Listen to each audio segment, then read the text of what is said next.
Hello, this is Penny Billington. I'm here tonight. Obviously, I'm not Philip, um, and it's lovely to be back. It feels like a long time since I was in Philip's chair, trying to contain myself to this short 20 minutes worth of inspiration and refreshment that we can share together. So, welcome to you all. Welcome 2024. Um,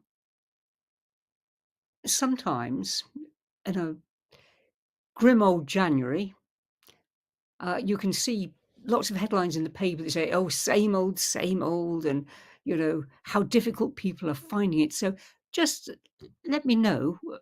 Sign in, please. Let me know how you're finding this January, because all the excitement of Christmas has gone. Imbolc is not quite here. Um, in Somerset and the southwest, we've had huge storms. We've had a lot of rain, then we've had extreme cold. It's been quite a time we've been going through. So please do sign on in. And if you're a Facebook user, you might like to say who you are so that we can know your name and say hello properly. And let's see, where are we? I don't think I can see the comments at the moment. Let's see if I can. Here we are. Here are lots. Soggy Somerton, Plattsburgh, New York, North Carolina, Norway. Brilliant. We are getting all over the world. Crouch End, cold and windy. Iowa, lots of people. And people are putting how they feel, which is great. Feeling very up and down. I'm not surprised. Blessings from sexy Essex. I don't think we'll go there tonight, but I'm very glad you feel like that. Someone's got a January feeling. Washington State, Dartmoor. This is wonderful. Denmark, Oxford, Canada. Lots to think about and no time to do it. Yeah, should still be in the hibernation time, shouldn't we? But somehow life still all feels speedy all year round these days. Let's try and get a little antidote to that feeling and try and imbue ourselves with a bit more peace and a bit more space. Overton in North Hampshire. Alice loves it, feeling peaceful and reclusive. And it's so pretty in the snow. Snow, yes, an excuse to do very little, as you've just put. France, Queensland, Northampton, the Netherlands. Feeling grounded and digging in the soil, says Brie. So all sorts of different feelings we've got. But as I say, sometimes it can feel that we're trying to keep our engagement with the world, trying to keep our energy levels up. We can feel that we're pulling ourselves up by our own bootstraps. Well, this is never really the case. It's just a question of how we can focus. Now, once upon a time, I said to my daughter, how can I possibly, why is there never time for these millions of thoughts in my brain? And she very smartly replied, I think the answer is in the question, Mother. None of that tonight. I'm not going to talk about a million different things. I've got one idea, one focus, because we cannot promote our peace and our sense of space and our sense of engagement by thinking more and more and more and being more and more speedy. So let's find a focus tonight and a handle for activating the new year feeling that we want, that we can deeply relax into the year and take what we need from it, give what it needs back. Let's just check on how we're doing. Cold, but doing well. Hello from Bristol, Alabama, southern Germany.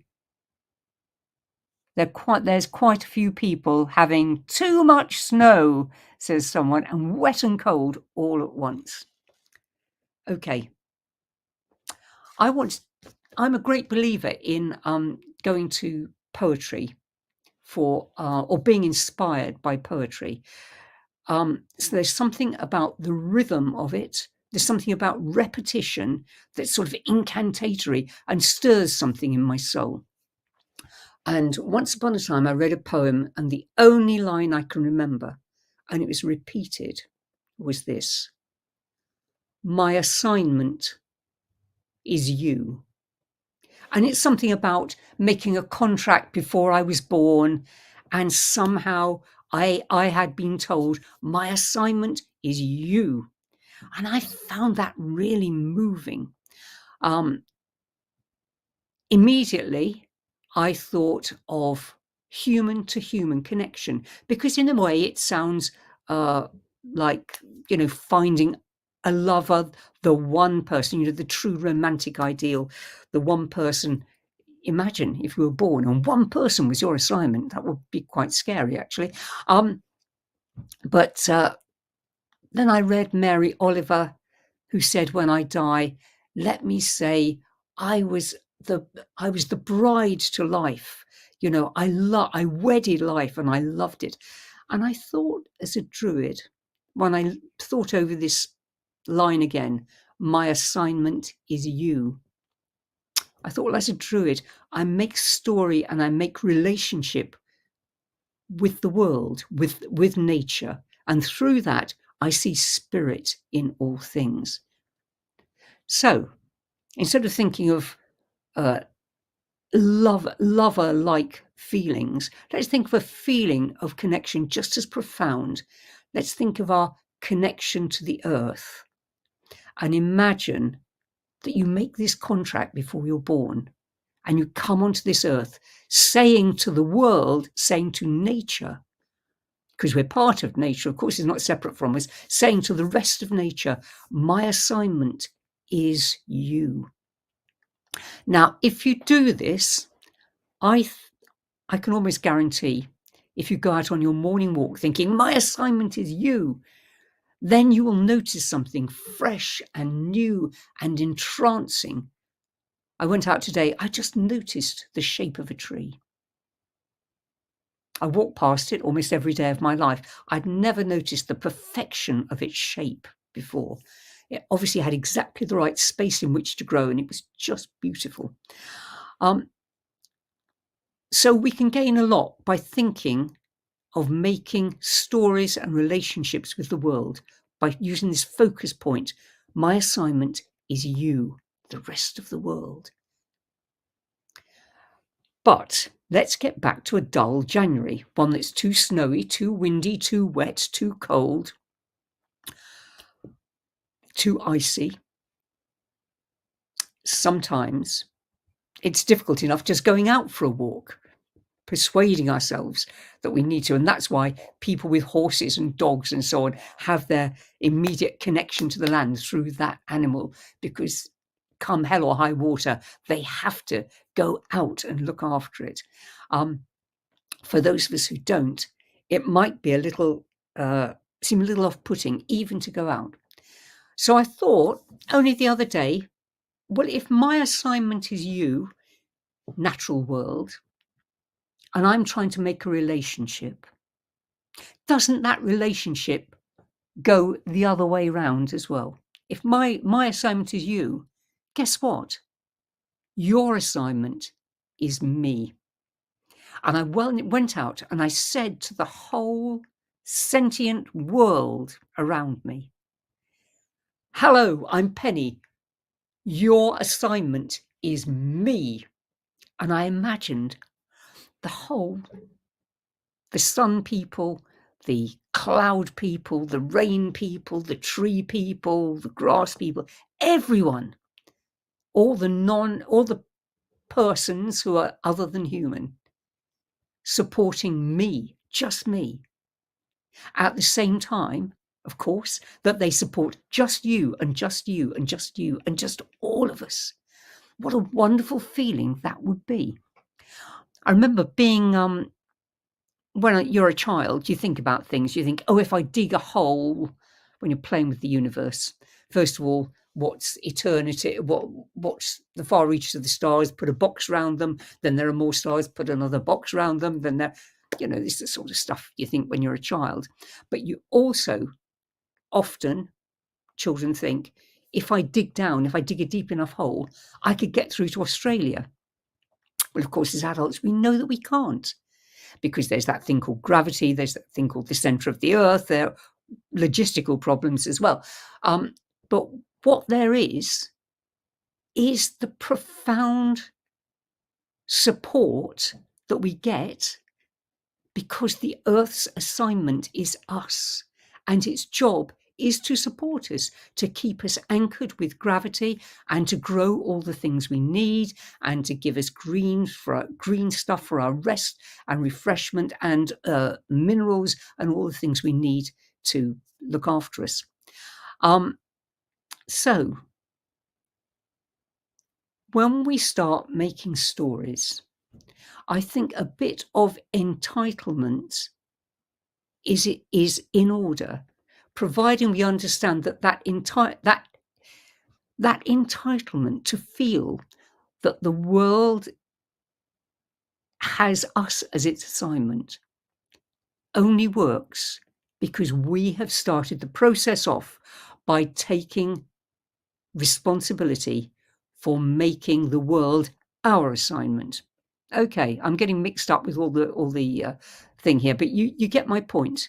It's just like having a relationship with another person. You can't make demands on a total stranger. You can make huge demands on your loved ones. If you've made relationship, you can ask, but it's not so much a question of asking for things all the time. We don't want things all the time. What it is a sense, a profound sense that we are supported, that we are loved, that we are nurtured, that we have a right to be here in this world. And then, of course, we can go on to our responsibilities that make us worthy people to be in the world. So that's my thought today. And I thought it's something that we could take into a grove, into an inner meditation, and just spent 5 minutes thinking about. So let's just see. We've got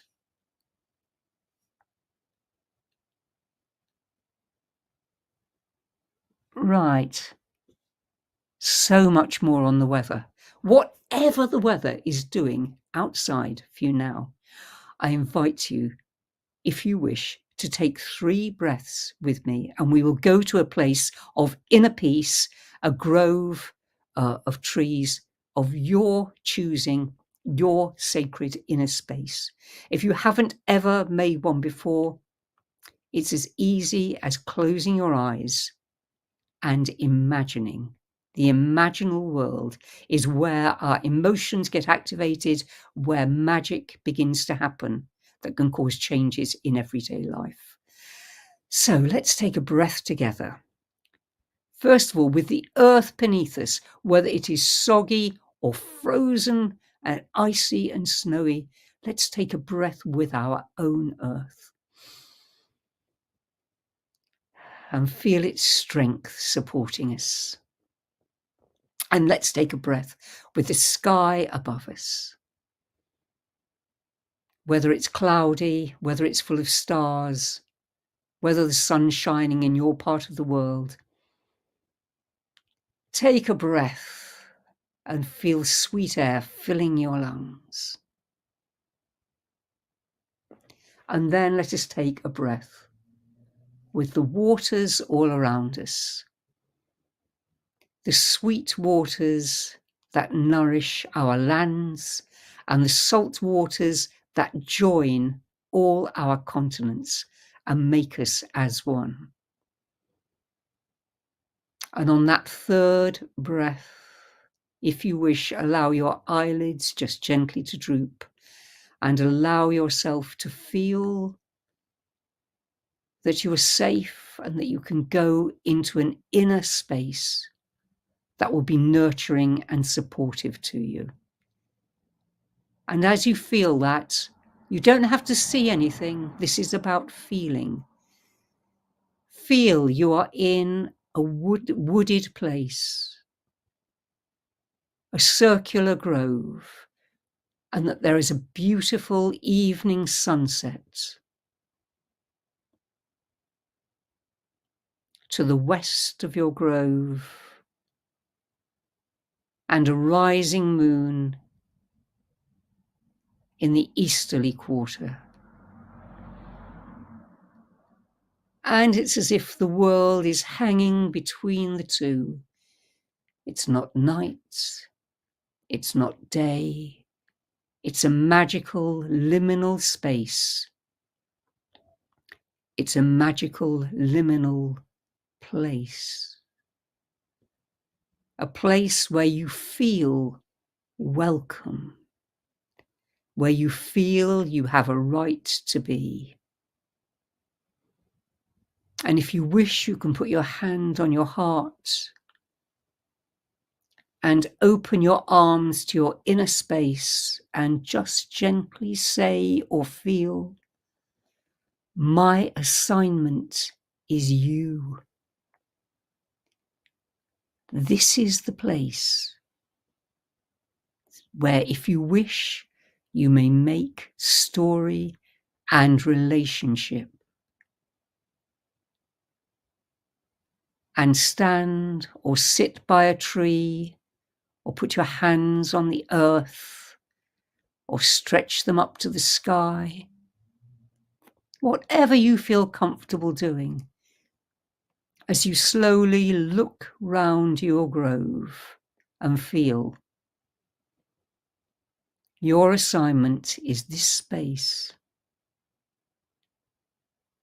and your job tonight is gently and relaxedly to notice it in all its beauty, to hear it with all its myriad sounds, the wind, the shaking of rain from a bough, the crunch of icy leaves, the chitter of a squirrel, the homecoming calling of the rooks and the other birds.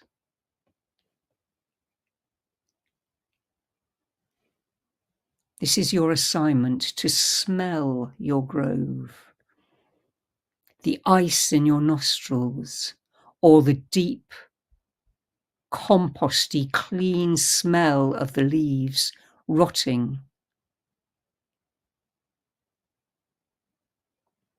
the smell of the trunk of a tree as you hug it. Nothing to do but appreciate it. And as you do, a feeling of profound peace and space opens inside you.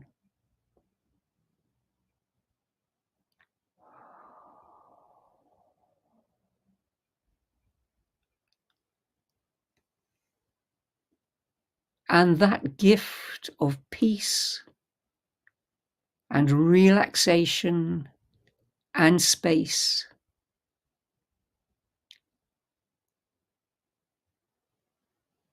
is our gift from our grove to us.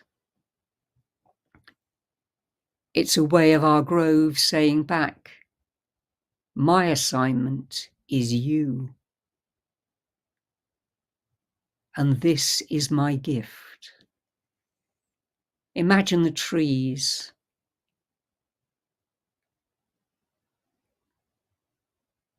their ambience gently informing you in your imaginal world, with their longevity, with their service, with their peace, with their non-judgment, non-agenda, with their simply being. And maybe if their assignment is you, and you ask the simple question, well, what can I learn from you tonight?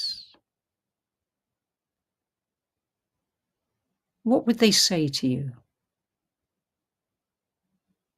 Maybe be at peace in the dark for 5 minutes each day.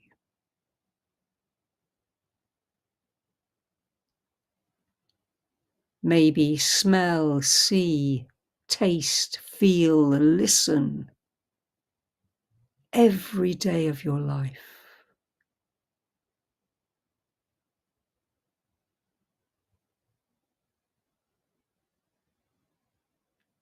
Maybe you are enough. This is enough. Remember, you're not a human doing. You are a human being.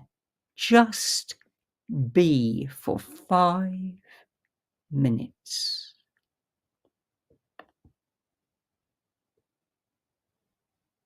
And you are still in the grove, in a perfectly relaxed state.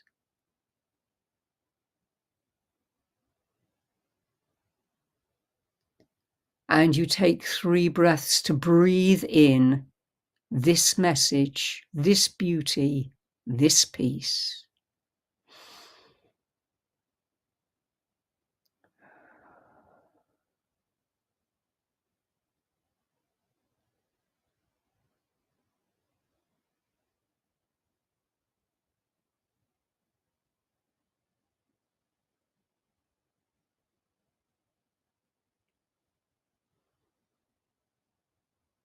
And as you open your eyes in the grove or look up at the sky, if they were open before, you see that the sunset has nearly winked out in the furthest horizon.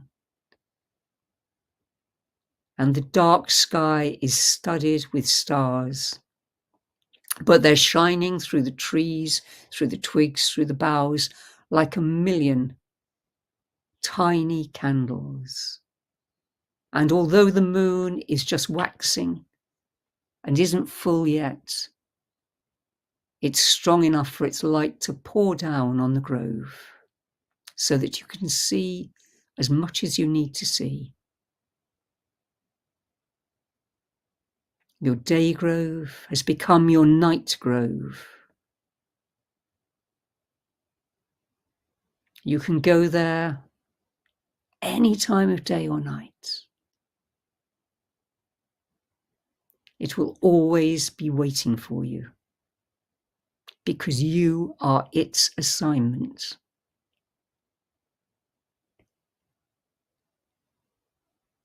And the opposite applies. As we can all say to our grove, my assignment is you. Come on, let's make a story together. Let's make our life peaceful and secure and wonderful, to go out refreshed into the world to do our best. And as you feel that, you feel the energy of the grove beginning to fade, the feelings or the sights or the smells all beginning to dissipate now, just beginning. As you feel more attached to your body, more aware of it. The imaginal world is receding, but you're bringing all its blessings back with you. And as you send a last call of gratitude to your internal space, you find yourself seated in front of your computer with the need to breathe deeply and the need to stretch and the need to move around and rejoin this wonderful, glorious, miraculous world that we're all privileged to live in. So open your eyes now. And if you'd like to let me know that that we're all back, that would be lovely. Let's see how we're going. Oh, thank you, Philippa. You feel warm, comfortable, and loved. That's how we should all feel all the time, isn't it? That's wonderful. Powerful. Oh, good. I'm so glad that that resonated with a few of you. That's great. I'll really look forward to seeing your comments. I'll be reading them all later. I did sort of promise Philip, well, he didn't ask for a promise. I just gave him a promise that I was determined that this would be, it was going to be a 20-minute, so it would be 25 minutes, of course. It has now been 26. So I'm going to say good night. And oh, lovely. Here's someone, I've got to say, someone, it was their first time joining us today. Well, Mandy, please keep coming, because normally it would be Philip Carr-Gomm, and you're in for a treat this year if you join us each week. So thank you very much, everyone. Lovely to be here again. And wherever you are, keep your internal grove, keep your covenant with it, and keep your wonder in the natural world, because that's what keeps us sane and grounded and safe and in our right place. Okay, thank you very much. Good night.